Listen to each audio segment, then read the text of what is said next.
Kung dumating man ang panahon na malalaki na kayo at meron na kayong sariling mundo, sana piliin mo pa rin umuwi sa bahay at tabihan ako sa pagtulog.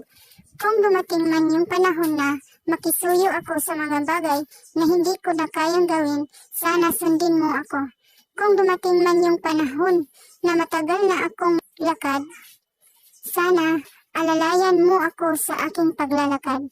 Kung dumating man yung panahon na hirap na ako bigkasin ang mga salita at di ko masabi ng maayos, sana pilitin mo akong intindihin.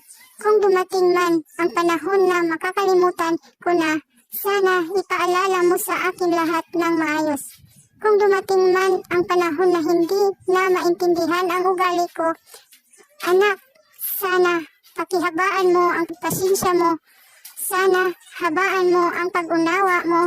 Gaya ng panahon na hinabaan ko ang pasensya ko tuwing hindi kita mapatulog nung sanggol ka pa.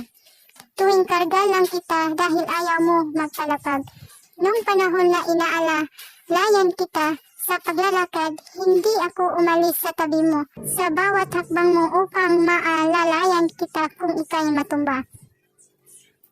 Nung mga panahong hindi ako makatulog pag hindi ikaw ang katabi ko dahil gusto ko yakapin kayo. Kumutan kayo, pagising sa umaga, kayo ang una kong makikita.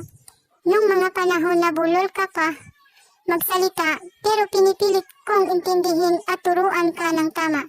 Nung mga panahon na ang dami kong ginagawa pero gusto mong makipaglaro, may mga gusto kang kunin na hindi mo kaya, anak. At kung dumating man ang panahon na wala na ako, lagi niyong iisipin na kayo ang pinakamamahal ko sa mundong ito.